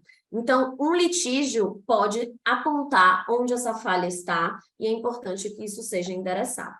Aqui, passando rapidamente, são os principais temas. O S, ele basicamente permeia tudo. Então, em branco, a gente tem aquilo que está na esfera de influência da companhia. Em amarelo, a gente tem tudo que é relacionado diretamente à companhia. No social, obviamente, né? Diversidade, trabalho escravo, impactos socioambientais e a consulta das comunidades tradicionais é, obviamente, social. Mas, em processos de responsabilidade ambiental, a gente pode ter viés social, quando, por exemplo, a gente está falando de uma contaminação, de uma poluição, de um acidente ambiental, de um dano ambiental que causou algo a uma comunidade. A mesma coisa sobre mudanças climáticas. A gente tem visto um crescimento do viés de direitos humanos sendo utilizado na litigância climática. A gestão da cadeia de fornecedores, principalmente por causa dos assuntos, né, de trabalho escravo, de diversidade, é um assunto que pode ter um viés social, assim como falhas de governança e alegações de greenwashing, né? Porque o greenwashing, embora ele seja green, né, a gente está falando do verde, a gente usa isso de forma ampla. Então, o greenwashing também pode indicar e pode ser relacionado a alguma coisa social, como, por exemplo, você disse que tem uma comunidade interna da companhia diversa e, na verdade, você não tem. Você disse que fez a contratação de um público minoritário e você não contratou. Você disse que gerou impacto positivo para 300 mil pessoas e, na verdade, você não gerou impacto positivo para 300 mil pessoas. Então, a litigância SG, os grandes temas que estão sendo apresentados ao redor do mundo, eles podem ser atrelados a questões sociais, independentemente de serem diretamente sociais ou não. E aí, para encerrar, falando sobre a licença social para operar, a licença social para operar, que como a gente mencionou, ela é essa legitimidade, né? A comunidade acredita naquela companhia como não geradora de impactos ou entende que aquela companhia, mesmo gerando impactos, ela está endereçando isso. É uma legitimidade, é uma confiança, é a credibilidade da comunidade em relação à companhia. Não, por mais que tenha esse nome, licença, ela não é um documento, ela é estabelecida através de uma relação com comunidade, como a companhia endereça as necessidades. Então, você ter um mecanismo de denúncia, por exemplo, te ajuda a ter uma licença social para operar válida, vigente, inteira, né? Que você não tem tantos questionamentos. Esse mecanismo de denúncia oferecendo respostas para as pessoas, mostrando que a companhia está presente, está atenta às necessidades delas, é um mecanismo que vai auxiliar na licença. E se você tem a licença, né, para manter ela, para você dar manutenção para essa licença, a gente não faz um protocolo de pedido de renovação. A gente tem que estabelecer uma relação de diálogo social. Qualquer impacto aos direitos humanos impacta na relação de diálogo social, não tem o que fazer, né? Infelizmente, um impacto em direitos humanos de pequena ou grande escala, ele pode impactar nessa relação e nesse diálogo, e é por isso que é importante que o diálogo seja sempre contínuo, para que a companhia consiga participar a comunidade e estar dentro da comunidade, mesmo quando os momentos difíceis acontecerem, para que esse canal não se feche, né? E aí, obviamente, essa licença pode ser reputacional por causa de uma litigância, por causa de um mecanismo de denúncia ineficiente, por causa de um agente de campo que deu informações inadequadas e a comunidade se sentiu lesada. É muito importante ter controle sobre esse diálogo, porque a licença social para operar fragilizada, ela vai representar um risco de instabilidade social, né? Em inglês fica social unrest. Então, toda vez que vocês forem olhar relatórios de riscos internacionais, já está social unrest, que é manifestações, bloqueios, entra em contato com o Ministério Público, com a Prefeitura, com o Estado, com o Ministério, com todos os agentes públicos possíveis, aumenta a fiscalização, começa a vir um monte de demanda sobre determinado assunto, isso pode ser entendido como uma instabilidade social. Então, é muito importante também evitar, prevenir e, quando ocorrerem, reparar adequadamente impactos em direitos humanos, para que a licença social para operar seja mantida e a companhia não passe por questionamentos da sua legitimidade em relação à comunidade e aos seus locais de atuação. E não é só isso, né, Adri? Só para falar, no caso do licença social para operar, também tem impacto financeiro, pode ter impacto financeiro. Então, vamos supor, de novo, uma estrada de trem, uma estrada férrea que é impedida e não pode transportar os produtos de um lado para o outro, porque teve uma manifestação. Perda. Uma empresa do setor petrolífero que começa uma exploração e aí tem uma manifestação, uma exploração do petróleo, tem uma manifestação e aí para de fazer essa exploração. Tem um estudo da Goldman Sachs que fala exatamente desse caso do setor de óleo e gás, de quanto que a empresa perde por dia quando ela não tem essa licença social para operar e acontecem manifestações, né? Então, eu acho que é importante dizer que essa licença, e também quando você está endereçando essas manifestações, como você se comporta, né? Porque um desses casos paradigmáticos dos anos 90 justamente toca na licença social para operar, que era um caso que aconteceu na África pela Shell naquela oportunidade, e eles tinham a licença ambiental para fazer essa operação, mas não tinham a licença social para operar naquela comunidade.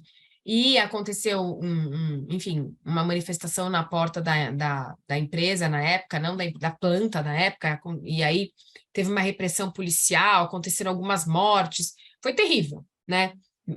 Tudo bem, foi nos anos 90, mas foi terrível e era ausência de licença social para operar. E como que você lida quando você não tem essa licença? Também é um aspecto de direitos humanos, né, Adri? Mas acho que é isso. Acho que a gente passa para o Edson, enfim, intervir aqui. A intervenção vai ser muito humilde perante a riqueza, o detalhamento, a didática da exposição de vocês duas, Juliana, Adriana. Através de vocês também agradeço o Matos Filho. Excelente, realmente, a apresentação. Eu fiz várias anotações, algumas pessoas fizeram perguntas, tá? Nós temos ainda alguns minutos para fazer esse diálogo. Eu vou tomar a liberdade, Juliana, Adriana, de iniciar a pergunta, fazendo um resgate do início de vossa colocação, que é quando vocês apontam que, pelo menos segundo o marco internacional, se eu entendi bem, é exposto às empresas respeitar os direitos humanos. Queria ouvir um pouco mais do uso desse verbo, para entender um pouco como é essa perspectiva. Um pouquinho de elaboração desse ponto. Acho que foi a Juliana que mencionou. Posso falar? Posso começar e a Adri pode me complementar. Edson, é uma pergunta assim que remonta à discussão inicial essa discussão internacional de direitos humanos, né? Como que você consegue trazer as empresas para essa seara, sem impor obrigações que não têm como serem justificadas no âmbito do direito internacional. Foi uma discussão enorme, uma das grandes discussões do John Ruggie na época, com as ONGs e com as empresas, porque as entidades nas ONGs tinham uma pressão muito grande para que esse verbo fosse mais forte do que só o respeito, chegasse numa responsabilização, e não só deixasse a palavra de respect. E aí, do outro lado, as empresas queriam que fosse menos até do que o respeito, né? Então, assim, acho que foi uma das grandes discussões na construção dos princípios orientadores, foi encontrar essa palavra meio termo que não agradou nenhum dos lados. Nem as empresas, porque não falavam, olha, não tenho nada a ver com isso. Eu não sou sujeito de direitos humanos, essa é uma discussão de Estado, uma discussão de direito internacional, e do outro lado, todas as entidades sem fins lucrativos trazendo a importância de responsabilizar de fato as empresas, né? Então, a escolha foi uma escolha no livro dele, até que a gente tem uma tradução aqui para o Brasil, que eu ajudei na revisão dessa tradução, chama Quando Negócios Não São Apenas Negócios. É um livro super bom, que ele conta como foi a construção dos princípios orientadores, e ele fala muito de como ele teve que buscar um meio termo, inclusive porque tinha também uma discussão de por que não criar um tratado, né? Por que não criar uma norma vinculante e não princípios orientadores? E aí ele foi muito hábil quando ele trouxe isso, porque foi endossado pelo Conselho de Direitos Humanos, por todos os países, e no final do dia ele serviu como grande inspiração para as legislações locais, né? Mas a palavra respeito foi a saída que ele achou para conseguir minimamente agradar gregos e troianos, e ainda assim recebeu muitas críticas pela inserção dessa palavra. Adri, não sei se você quer falar alguma coisa. Eu vou só complementar aqui com um viés de direito internacional. Como o Ju mencionou, os estados não eram vistos como os estados eram vistos como o único sujeito de direito internacional até os anos 80, por aí, e as empresas não eram vistas como sujeitos de direito internacional, assim como indivíduos, organizações da sociedade civil, e esse marco mudou, né? Então, a gente não tinha e não tem tratados elaborados em âmbito internacional focados na atuação empresarial, exatamente porque quem participa das organizações internacionais são estados. E no caso da OIT, por exemplo, que é um caso bem peculiar, você tem representação tripartite, empresarial, estatal e sindical, né? Você sempre tem aquilo que se emana do Estado para outros estados, dos estados juntos para os outros estados e para si mesmos. Então, quando a gente fala um pouco desse respeitar, é também observar aquilo que o Estado tem que fazer para proteger os direitos.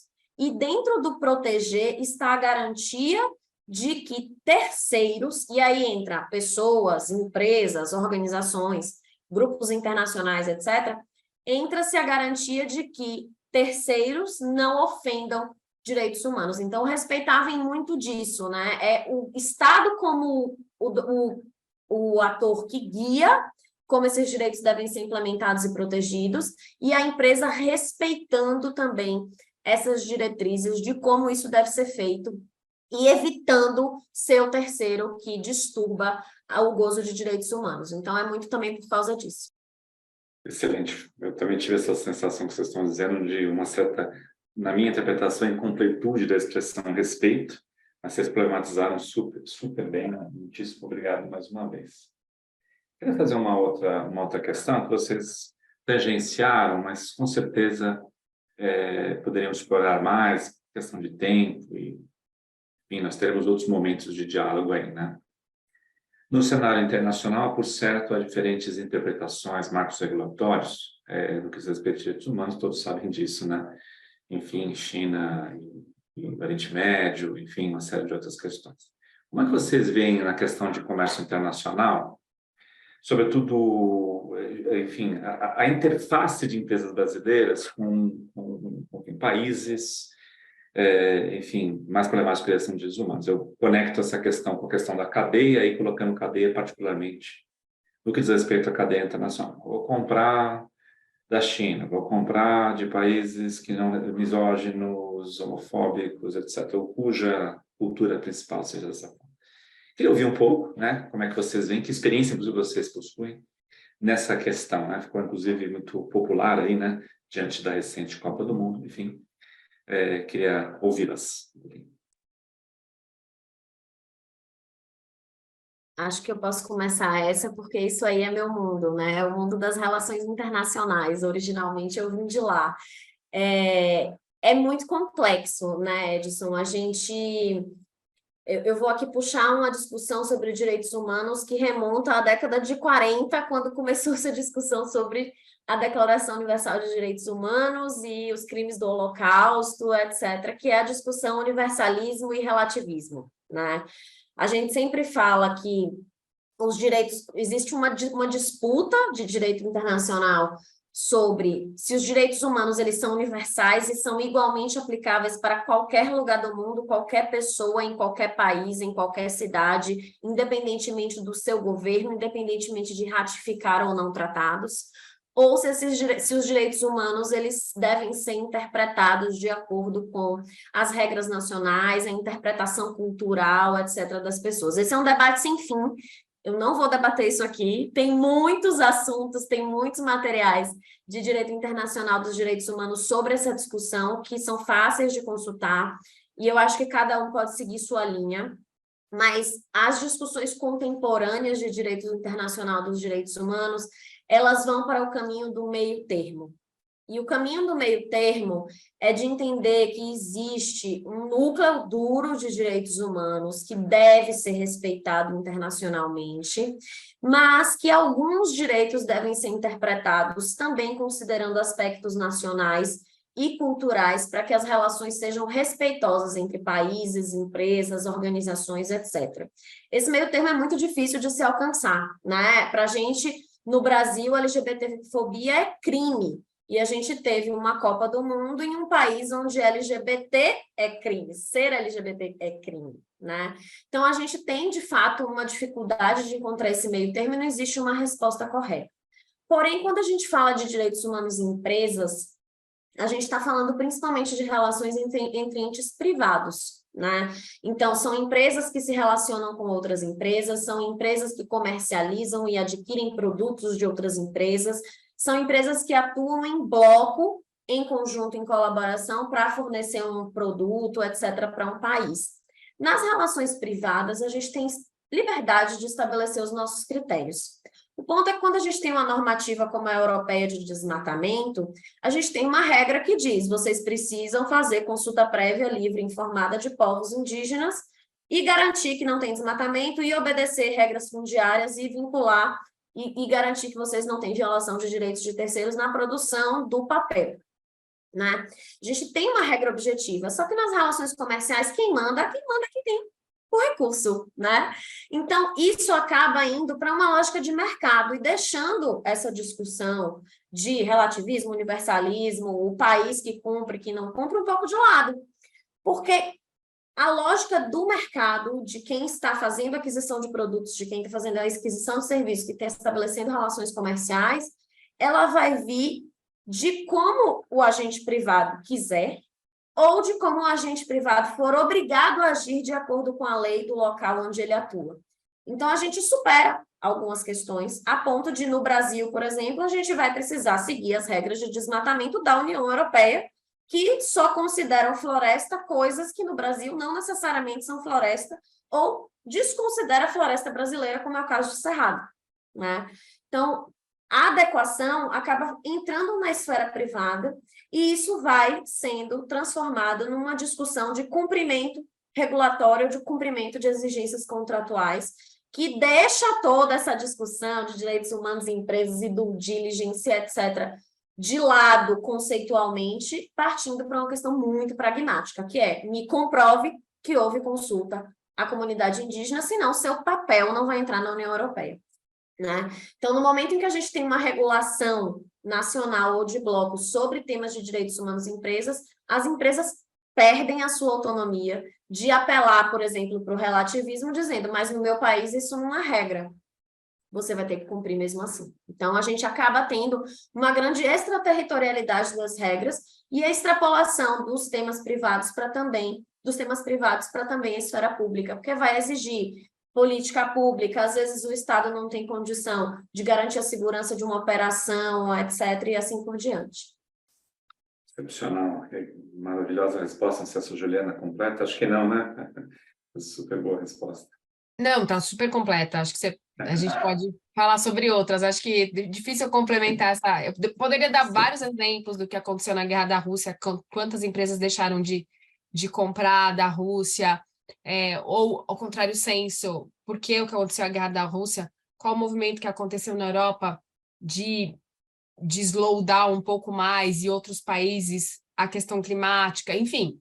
Tem várias discussões, assim, acho que não é muito simples, ou a essa territorialidade, do quanto está alcançando os outros países, a regra, não só, né, na compra, mas o quanto os outros países estão alcançando questões que estão sendo discutidas nos países que não têm a legislação tão forte, enfim.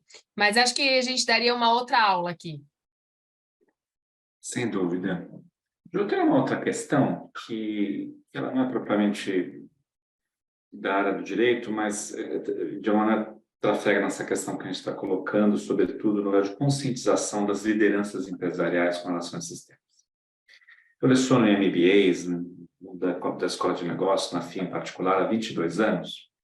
Posso relatar um certo grau de inconsciência, isto é, a ausência de letramento, de compreensão, da esmagadora maioria, obviamente as generalizações são incorretas, né, das lideranças brasileiras, né? Pessoas dos níveis seniores da gestão. Né? Estudamos todo tipo de coisa sobre paybacks de projetos, gestões e finanças, obviamente temas importantes, mas é comum as pessoas serem absolutamente inconscientes, quer dizer, não terem repertório, densidade sobre questões que vocês colocaram, seja lá especificidades como, sei lá, trabalho infantil e escravo, ou seja, sobre como os grandes debates internacionais sobre esse. Vocês trocam, pelo Matos Filho, muita conversa com muitas empresas em geral, não é para dizer nenhuma específica, mas quando vocês veem, enfim, a consciência das lideranças sobre esse tema, quais desafios para chegar até os conselhos de administração, até as lideranças seniores, como que vocês têm visto amadurecer esse diálogo com as empresas? Enfim, queria ouvir um pouco da visão de vocês sobre, mais do que apenas a legislação, o grau de consciência sobre essas temáticas. Edson, eu acho que eu falei, assim, muito brevemente, que atualmente tem um pouco mais de consciência sobre essa temática. Sobretudo quando a gente está tratando do ESG. Né? Então, se eu fosse voltar no tempo, assim, quando eu comecei a estudar o assunto, quando eu voltei para o Brasil até e falar sobre o assunto, para os clientes, era muito difícil falar sobre direitos humanos. Assim, o impacto vem desde os anos 90, mas a conversa, ela sempre foi muito enviesada, como quando aconteceu a discussão em si. Eu não tenho nada a ver com isso não é meu, isso não me pertence. Isso é uma questão de Estado, nem que seja de Estado-municipalidade ou do grande Estado, isso realmente não me pertence, assim, eu não tenho, empresa, impacto em direitos humanos, não é isso, né? Fora que esse conceito de direitos humanos que a gente nem endereçou, às vezes as pessoas falam, parece que é meio etéreo, sabe? Direitos humanos, uma nuvem. E não é isso, são coisas muito práticas, né? Acho que a gente deu vários exemplos, a Adriana, mais na parte dela até, de coisas muito práticas, de situações que acontecem todos os dias. Estão acontecendo nesse instante no Brasil, né? Então, quando a gente começou a falar mais sobre a temática do ESG, que também não é um tema novo, mas desde 2020, com muito mais força, muito mais estruturado, com, de fato, o mercado financeiro, né, que é o drive do dinheiro, exigindo alguns cumprimentos, a gente começa a ver a alta liderança conversando de uma maneira mais estruturada sobre as questões do S, e o S continua ainda sendo, quando a gente procura, se faz um Google agora, Google, O S do ESG, vamos falar, é o grande desafio, como completar o S, os dilemas do S. As pessoas sempre têm muita dificuldade em tangibilizar o que é o S. Mas ainda assim, a gente consegue agora acessar, inclusive a alta liderança, para discussões que são importantes. A gente tem visto vários clientes se movimentando com essa preocupação relacionada aos direitos humanos. A gente já foi contratado algumas vezes para fazer due diligence em direitos humanos, política de direitos humanos. Então, a gente vê viu um crescimento da discussão. Eu ainda, a Adri pode até falar da opinião dela, eu ainda acho que está longe do ideal, né? Mas a gente já vê, agora a gente consegue ver uma discussão mais estruturada, né? A gente não começa a falar sobre isso, as pessoas não olham para a gente do tipo, será que elas estão na reunião certa?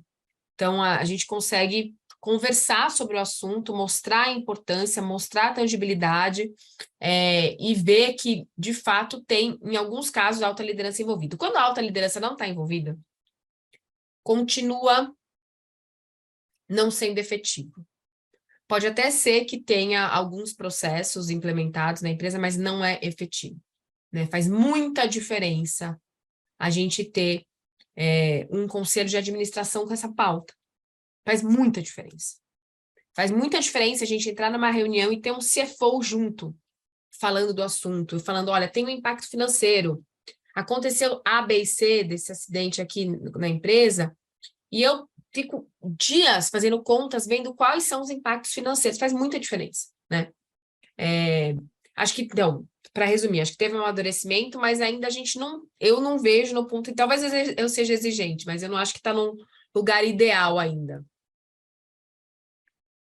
Eu falando disso do engajamento, hoje saiu uma notícia no Valor sobre como cresceu a quantidade de CEOs mulheres aqui no Brasil, né? E que empresas que têm CEOs mulheres, elas têm um percentual de mulheres na liderança completamente fora da curva, porque a CEO mulher pensa em como compor essa liderança considerando o aspecto de gênero, né? Ela sendo mulher, ela considera o aspecto de gênero. E é um pouco isso que Ju mencionou. Eu acho que antes direitos humanos apareciam na discussão muito como pano de fundo de gestão de crise, né? É uma litigância, é um acidente, então, opa, tem aqui uma violação de direitos humanos, vamos resolver. Hoje a gente já vai mais para a linha do preventivo. As empresas querem saber o que elas podem fazer para prevenir que impactos a direitos humanos aconteçam. Ainda assim, a gente tem uma visibilidade baixa. É muito relacionado à diversidade, com certeza. Acho que diversidade é o assunto que está puxando o S. A gente também tem investimento social privado, que é um assunto muito forte no Brasil, dos institutos e fundações empresariais buscando gerar impacto social positivo. Isso também tem crescido bastante e atrelar esse impacto às suas atividades. Mas é difícil as pessoas materializarem os riscos, porque muitos dos riscos são operacionais e a liderança está afastada dessa operação, né? Então, é muito rico quando a gente vai conversar com líderes, por exemplo, que não tá apenas ali a diretoria, mas também está um coordenador de uma planta da companhia, que ele consegue dizer com exemplos claros as coisas que acontecem próximas ou dentro da operação. E essa visibilidade, esse distanciamento que causa essa falta de visibilidade é um pouco do nosso problema. Obviamente, a gente tem agora no Brasil, o grande assunto esse ano é trabalho escravo, né? Vocês têm acompanhado a quantidade de autuações desde o início do ano. Também é algo que está mais longe ainda da liderança, porque é na cadeia de fornecimento, como eu mencionei, não é diretamente na companhia normalmente, mas a gente tem visto que em um ano um assunto ganha mais destaque, como foi diversidade em 2022. Em 2023, a diversidade está se consolidando e a gente está adicionando o trabalho escravo como uma preocupação e assim por diante. Eu acho que a gente vem ganhando repertório nos últimos anos e agora, quando a gente fala de direitos humanos, as pessoas não fazem cara de desentendimento, elas fazem assim, você sabia que eu tenho uma conselheira mulher no meu conselho? Né? A gente já tem um conversation starter ali, como começar a conversa. E isso faz bastante diferença. Excelentes comentários, viu? Excelentes. Eu só vou enriquecer poucos segundos quando a Juliana fala, eu sou alheio a essa questão, né, testemunhando uma fala que ela deve ter ouvido muitas vezes, de uma forma ou de outra. A gente tem estudado isso e tem percebido que tem uma origem muito grande na forma que a gente pensou o universo das empresas, notadamente a partir dos anos 50 e 60, assim, com uma certa lógica de interpretar as empresas como entidades exclusivamente econômicas. É uma caixinha que enche dinheiro, sai dinheiro. A nossa interpretação é que o ESG lembrar, né, que as organizações são sociedades, ou melhor, as empresas são entidades socioeconômicas, né? Elas têm gente, certo? Elas vivem dentro do mundo mais real, né? Com pessoas com seus sofrimentos, com as desigualdades. Infelizmente, existiu uma certa narrativa dessa independência moral, né? Isto é, fazer negócios é uma coisa, assim, o mundo, do ponto de vista humano, é uma outra coisa que ou estados fazem, ou cada um faz nas suas atividades individuais, né? Isso acaba sendo essa falácia da separação, como se fala nas teorias sobre ética empresarial. E quando a Adriana menciona a ascensão do ESG, o que está acontecendo nesse diálogo, percebe-se, de fato, uma certa evolução, posto que as ideias têm poder, né? E à medida em que essa ideia começa a estar na conversa, como diria o Isaiah Berlin, né? Começamos a fazer uma certa mudança, que deve ser lenta, Juliana, eu também tenho essa exigência, né? Mas tende a ocorrer. O complicado, acho que alguém colocou no chat, né? Esse ponto, né? A Rosângela, o Simara, esse processo reducionista, né? Que acho que a Adriana também põe. Tem uma pessoa negra no conselho, resolvi meu problema, posso ir para casa, então, coloco isso no site, né? E resolvemos, né? É pouco, né? Precisamos avançar na agenda, uma agenda complexa. Ela é complexa também internacionalmente, como a Adriana enriqueceu, né? Mas nosso papel é esse aí, né? Adriana, Juliana, Lilian, todo mundo do time da FIA, do Matos Filho.